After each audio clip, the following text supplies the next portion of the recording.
Following up from the last week's episode about haunted spots, this week we are going to take a look at some of the most infamous haunted spots in Korea, their myth, truth, and some spooky accounts from those who visited there. Most of these places are located in suburbs, outside the densely populated major cities, where any empty building or plot would be snatched up in no time before they ever turn into a stage of urban myth. There are usually some sort of commercial establishments built past economic boom in the late 80s, and invariably abandoned because they failed to keep the business floating in ever-dynamically changing economy of the country. For their locations, they would have been only known among the locals for a long time, but the rise of the internet changed it all. The internet culture in Korea is strongly community-based, and some of these places got gradually famous through such communities till they become known nationally. They are definitely not as atmospheric or history-rich as, say, centuries-old haunted castles in Britain, but they come with their own stories, like it was where a major battle took place during Korean War, or it was built on a graveyard, or its former owner killed his family there, and so on and so forth. Most of which, turns out, are not based on facts. Here we again see how the collective imagination can create a myth in the internet age. But even without such dramatic backstories, some theorize that these places could still very well be haunted. They'd say ghosts maintained some behavior and desires from when they were still alive and liked to occupy a place of their own. These empty buildings without life and young energy from living people could easily attract any passing souls. The other theory is, whether based on truth or not, the collective belief them being haunted becomes a sort of self-fulfilling prophecy. Whichever be the case, those who believe them to be really haunted would invariably warn that it is not a fun and game to visit such place, and it can lead to a serious consequence. So, I'll introduce 4 of the most infamous haunted spots in Korea. There'll be brief introduction to each place, followed by an allegedly true account from a visitor to the place. Whether they should be true or not, you'd have to be your own judge. As always, handpicked, translated and narrated by your host, Anthony.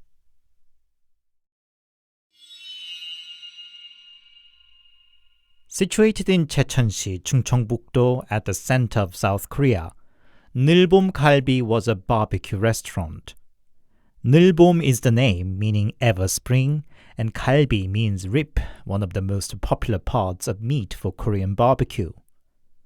Such restaurants would be usually located a bit away from towns and in a bit more scenic places.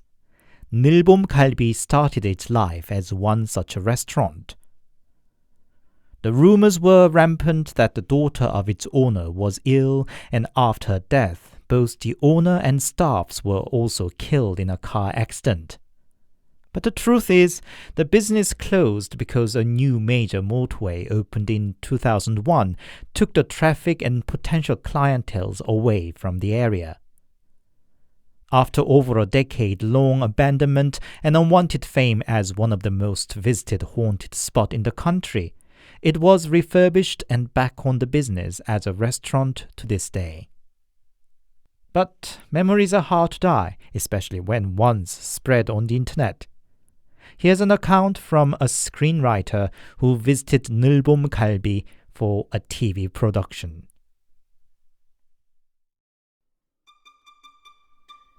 In 2004, I was working as a writer for a television production company. In March, we teamed up with an exorcist, a medium, a group of paranormal investigators, and visited one of the most famous haunted spots in the country, Neulbom-Galbi restaurant in Checheon. Once there, I followed around the exorcist while our producer teamed with a medium and other investigators. The first impression inside was, it was damp and chilly. It was still March, but the day was unusually warm, around 23 degrees. But there, it was practically cold. The next thing was the camera malfunctioning. I was carrying a secondary camcorder for B-rolls and sketches, and it kept going out of focus. Even after I set it on manual mode, it kept going off as soon as I pressed the record button. Not just that, the white balance would go off, making the people's face looking as blue as Smurfs. And then it showed the battery running out despite I had charged them full. The next thing I noticed was physical. Not 10 minutes after in the house, I felt nauseous. I had to try my best to suppress the constant need to retch. And then I felt my left arm getting heavy as if somebody was pulling it down. But work is work, and I tried to focus on what the exorcists should say. According to her, the plot of the restaurant was created by digging into the backbone of the mountain, and in the process bulldozed over several tombs too. It was the god of the mountain that was upset, but people had been trying to solve the problem by appeasing to the wandering spirits that had gathered around there. While others moving out of the building, I saw some spooky or silly graffiti saying, "Call me ghost." I thought it might make a nice insert cut, so stayed behind to make some snapshots. And then the shots of scattered clothes, kitchen tools, and talismans, and then I looked up a crack on the ceiling. And there was a face. Foggy and hazy, but still had all the eyes, mouth. It was a woman, and she was smiling. I lifted my eyes from the camera and just stared at it, not being sure if I was seeing what I was seeing. Then the exorcist approached me and said, "Ah, you found the girl stuck on the ceiling. I think you do have a third eye too. It's not the first time you saw a spirit, is it?" Well, she was right. I won't go into details, but I did live with a ghost a while during my uni years. But anyway. Behind the restaurant building was another abandoned building, which was once a church. And the exorcist claimed it was even more haunted than the restaurant. So we sat there and tried a seance. The exorcist said there was a spirit of 17-18-year-old girl died of illness during Korean War. She just wanted to scare people away but didn't mean to kill anybody. Then the medium tried to contact the said spirit. She soon burst into tears and said, "What have you ever offered to me? My heart bursts!" and ran out of the building. While we were all a bit shaken by the emotional outburst, I saw the candle in front of me flaring up and high. Its elongated flame clearly contrasted to other more almond-shaped candle lights. Just like professional TV guys, we filmed it too. As we were wrapping up, the medium came up to me and said, "Isn't your arm feeling a bit heavy?" Indeed, my left arm wasn't feeling normal, but I wanted to test her a bit, so massaged my right arm, saying, "Yes, well, holding up the camera all the time is a job." "I mean the other arm. 2 little kids are hanging on to it. You do have special senses, don't you? I did worry from the beginning if you wouldn't attract some spirits, but no big worries. Your ancestors are guarding you around." Next day, I and TV crews interviewed around the village for extra information to find out if all the rumors were true. Most things the locals told us were just more rumors, like when the restaurant was still opened, a client made his order to a waitress only to find out later such a waitress didn't work for the restaurant. Or a few years ago, a 3-week-old body of a homeless man was found at the back of the restaurant. Or a driver passing by was chased by a woman in white in frightening speed, and so on and so forth. A concrete information was few and far between. We found out the property still belonged to a person addressed in Seoul, but failed to locate him in the end. But then we happened to find a local elderly man who lived there from long before the development of the restaurant plot. He said, indeed, the plot was created by digging off the mountainside and the former graveyard. Some bodies were exhumed by the descendants, but some were just abandoned. So what the exorcist told was true after all. I don't know how to conclude the story, but Neulbom restaurant was definitely one of the more interesting spots we visited during the whole time I worked for the production company.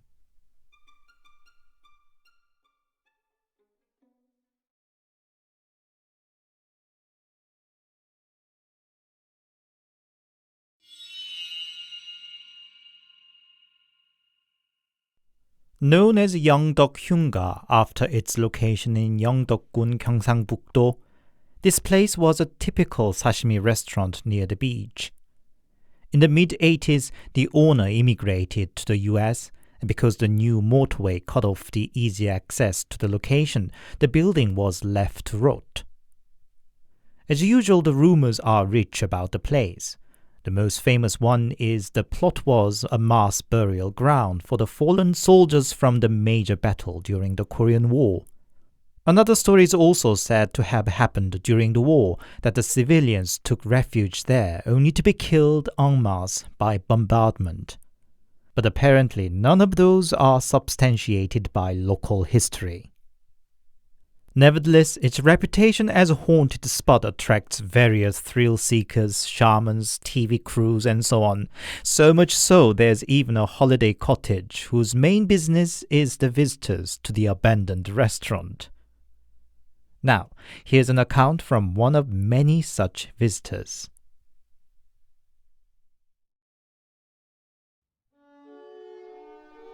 When I was 19, I digged anything occult or paranormal for a time.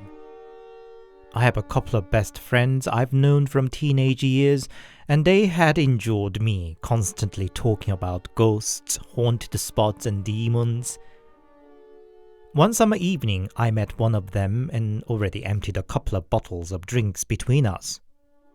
And he suggested that we should go and explore a haunted spot. Guess I managed to convert him. We lived in Pohang, so we concluded the famous abandoned restaurant in Yeongdok was the closest known spot. It was already passing 7 in the evening, but young, foolish, and tipsy, we took a coach to Yeongdok. The way to the place was actually not spooky at all. Nearby is a public beach, so there were plenty of street lamps and cars passing by. But it was totally different matter once we arrived at the infamous abandoned former sashimi restaurant. The 2-story building was surrounded by mountains, and not a sound from a car or a glimpse of light from the street reached there. We started the tour from the ground floor, taking snapshots of the famous graffitis on the wall. It was when we were about to head upstairs when I heard a short but distinctive sound of a woman laughing. I held my friend and asked if he heard it too, but he just dismissed that I was trying to pull his legs. I wanted to quit it there and then, but my friend insisted he didn't want to waste the coach fare for nothing. So we pushed on, taking selfies here and there. Once all the way up on the rooftop, my friend was saying, "Well, the infamous paranormal spot my ass. It's nothing really, is it?" But I did hear a woman's laughing earlier, I said. Oh, shut up. It's just your fear getting better of you. So the tour finished without a further incident, and we took a late-night coach back home. On the bus, we checked on the photos we took. Among them was a shot of the staircase, and there, in the space between one flight of stairs and another, was a face. It was distorted, but there clearly were eyes, nose, and mouth. We started freaking out. In another selfie shot, we could see another face underneath our faces. It was faint and one had to bump up the brightness to see it, but again there were clearly eyes, mouth, and cheeks. I insisted that we should delete all the photos, but my friend ignored me. Back home all night long, I was disturbed by the sound of the water fountain in the kitchen clicking on by itself constantly, which had never happened. But maybe it was just my spooked mind tricking me. A few days later, I and two besties got together and talked about the night at the haunted house. Only then the friend who accompanied me to the house confessed how his phone malfunctioned all the time while in that building. The timer shutter delayed by a few seconds and the flashlight flickering and so on. Might it have been some sort of poltergeist phenomenon? We took a look at the photos with the ghostly faces one last time, and he finally deleted them then, swearing ourselves that we shouldn't try such an exploration ever again. It seemed all over with that until a year later. The friend confided me the epilogue of our adventure. The day after he deleted the photos, he got a dream in which he found himself lost and being chased by something in a forest. He found an abandoned house and hid himself in there. Next moment, the scene changed, and now he found himself on the sofa in his living room. Then a woman came up to him and whispered in his ears, "Why, don't you want to play with me more?"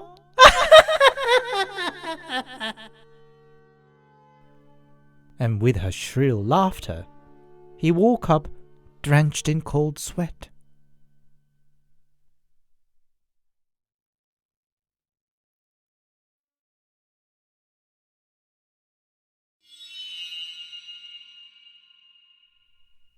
Situated in Ganghwa Island, this little farm used to be a weekend house of an industrialist. He couldn't take care much of the place since the financial crisis in 1997, and the place was broken in and vandalized over the years, giving it a spooky reputation.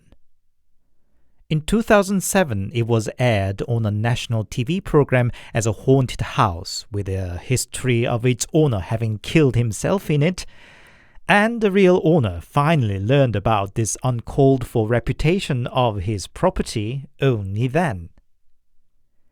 He cleaned up and refurbished the place to fend off the notoriety, but failed to deter the endless flow of thrill-seeking trespassers, and the place was continuously broken in and vandalized. In the end, the place was sold off in 2009, the infamous house was completely demolished, and now there's a cafe in business on the plot. And yet, a spooky account from the past still floats around the internet. Like this one. It's already from 4 years ago when I was sophomore. That year I took a lecture titled The Understanding of Leisure Activity. There was no midterm for the lecture, but we had to team up with other students, plan a creative and budget-friendly one-night trip together, and present the report about the trip afterwards. I wanted something unusual that would stand out, and came up with the idea of visiting one of the known haunted spots. In my team were one other male and 2 female students, and to my surprise, they all agreed. I found what was called Golden Dairy Farm was not far from Seoul, where we were. I had interest in paranormals but never took it very seriously and made a casual plan to spend the night there. So we packed up some food, drinks, and a couple of powerful flashlights. The taxi driver didn't know where it was, so we asked an old man who was having a drink by himself on a bench. He seemed to get upset and insisted that we shouldn't visit such a place. But we persuaded him that it wasn't just for fun, but for a term paper, and finally could get the direction that we had to pass the winding road up to the mountain. The road was dark, despite frankly not enough street lamps. The curves were so sharp that the light from one lamp didn't reach far. We got off by a milestone saying Golden Dairy Farm. The taxi driver seemed worried to drop us off at such a desolate place and gave us his number. We took photos by the milestone and was about to venture in when one of the brand new flashlights went off. One of the girls started sobbing that she didn't want to go there anymore. It was all too spooky for her. So I told the two girls to wait at the next street lamp down, that I and the other boy would quickly look around inside and take some photos, as we did need some more material for the midterm presentation. So we two guys walked further up towards the infamous house on the farm ground. I myself grew up in a countryside, but I didn't realize how pitch dark it was in the mountain at night. The other guy carried a light and led the way, but not long after he turned around and asked me, "Did you hear that?"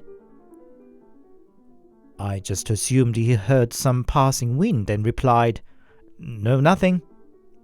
He seemed unsure but carried on walking. But it didn't take long for him to ask me the same question. "You sure? You don't hear anything?" "Well, it should be some insect or something. Never mind," I said. On the way were many unmarked tombs. In between such tombs, I saw some whitish round thing. I pulled my company's sleeve. Look, take a shot at that thing over there. We could use it as a proof of ghost in our presentation," I said. The moment he pressed the shutter, we were thrown off by my phone ringing. It was from the two girls waiting for us. I could hear both of them talking at the same time, mixed with sniffles. They nagged what was taking us so long. I felt a bit naughty, so said, "We'll take some time. We've just found the head of a ghost here." The girls screamed and hung up the call. I quickly sent them a message that I was joking. But when I looked up, I saw my company walking over the overgrown weeds straight towards the mountain. I rushed to hold him back. "Where are you going? There isn't even a way." He shuddered and said, "Why, just now I thought I saw a well-paved road over here. Am I going nuts?" I took over the flashlight and told him to follow me. But soon the road disappeared, and what we ran into were numerous tombs. Trees around the tombs were all strangely twisted and bent towards the ground. Even I could not quite dare to walk past them. We turned around and headed back down. What were waiting for us were the girls with their eyes puffed up and quite out of mind. I asked them what was wrong. "Soon after you two left, we could hear some tapping noise up from the road where the lamplight could not reach. It would stop when we looked towards the direction, but resume again, getting closer to us all the time. We didn't know what to do because we were too scared to look away, and even more scared to watch on what might emerge from the dark." At that, the male student grabbed me by my shoulder and said, "So haven't I been asking you if you heard any noise? I did too hear the noise like somebody tapping a wood cane on the ground, following us. First I thought it was you who were making the noise, but..." It was all goosebumps now. The distance between where the girls waited and where we were walking up were too great, and the noise the girls and the guy heard could not have been from the same source. Well, physically not possible in any case. So we hurried our way back to the village. The other three went ahead and I volunteered to keep the back. When we turned around one sharp corner of the winding road, in the flashlight was a set of morning dress neatly folded on the ground. Why would anybody have left a morning dress neatly folded there? We all saw it, but nobody said anything. I guess we'd rather deny that it was there. We managed to reach the bus stop, and there we settled down with snacks and drink till the first morning bus should come. But then the street lamp went off, came back, and then went off again. The girls screamed and the guys were also shaken, so in the end we managed to find a 24-hour convenience store and set ourselves there. Under the bright light and in presence of other people, we finally felt a bit calmed down and decided to check on the photos we took at the farm. The shot aiming for the white round thing between tombs was apparently shot in burst mode, all 5 shots of them. But only one of them contained the white thingy. We zoomed up to see what it might have been. It was a face. Another scream and high emotions, but at least we got a photographic evidence of a ghost. The male student volunteered to make the slides with a shot for our upcoming midterm presentation. So I came back home and was getting ready to catch some sleep after a long night when I got a call from the male student. "You did see the face in the photo. We all saw it, didn't we?" he said. "Yeah, sure. You even dropped the camera then." "And now, listen, there are still all 5 shots from the burst shot, but the face is gone." "What? What do you mean?" "The photos are all there, but the face is gone." I don't really know what to make of the whole experience. Have we all collectively hallucinated? I could never be sure, but after all of these, there probably is something in the world than what meets our eyes. Probably.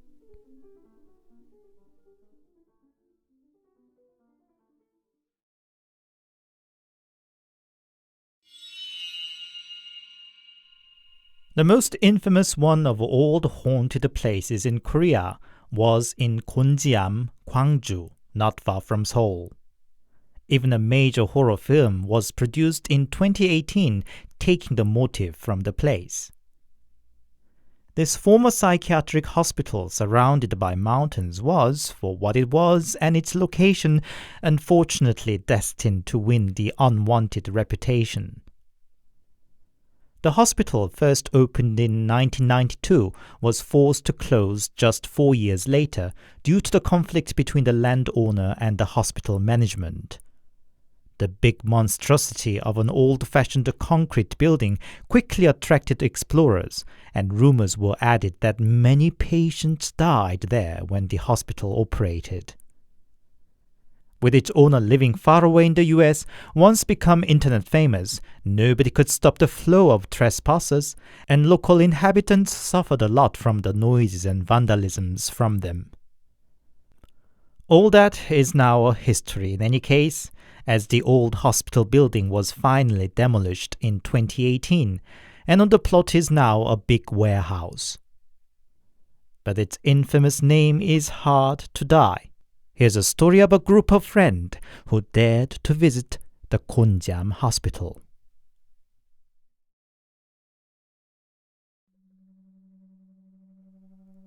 It's a story a fellow soldier told me while I was serving in the military. Shortly before the military, he met 3 friends.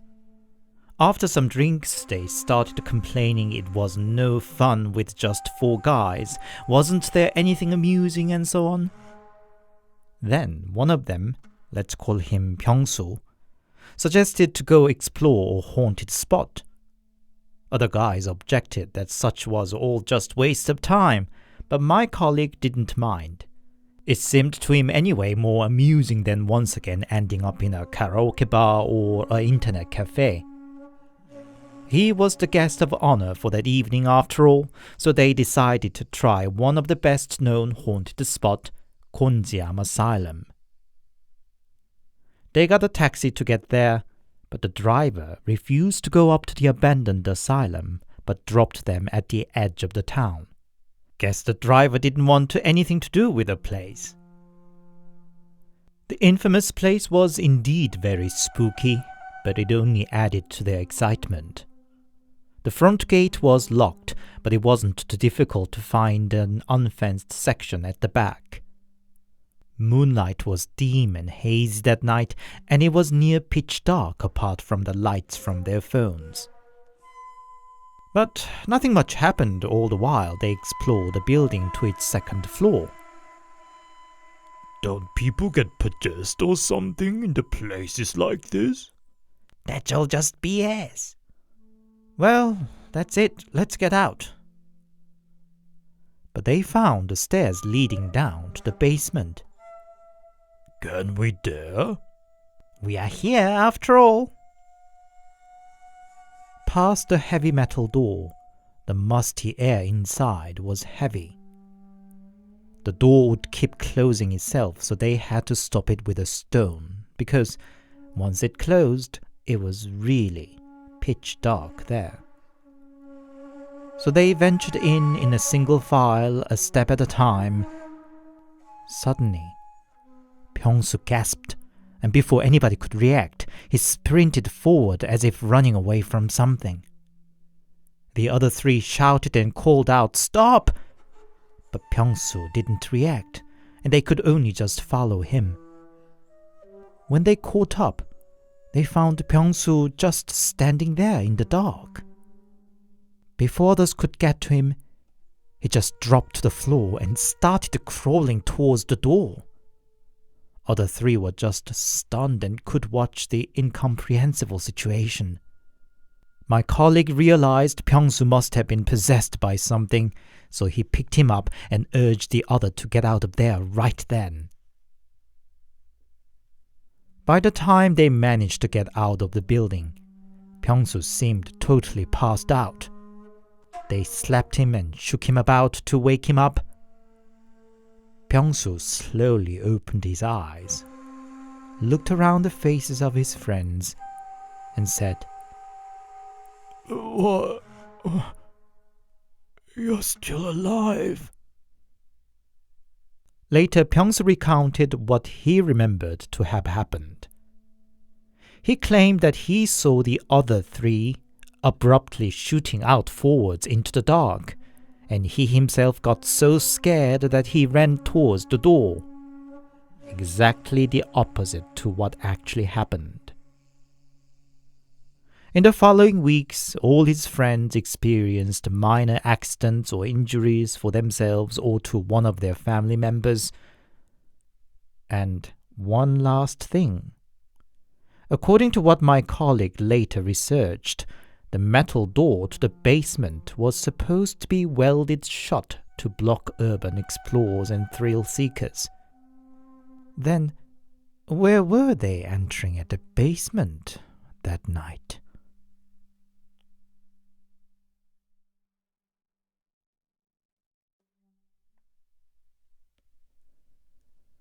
Hi, it's Anthony here, and thank you very much for your listening. I hope you enjoyed today's stories. Despite the amusing stories themselves, I think you could catch my skepticism in the introduction section to these supposedly haunted spots. Their reputations were largely based on unfound rumors, and indeed I actually could not find that many stories about them despite of their fame. But next week, as the last of this mini-series, I'm going to introduce you one more famous haunted spot that comes with a true horrible background story. So, stay tuned.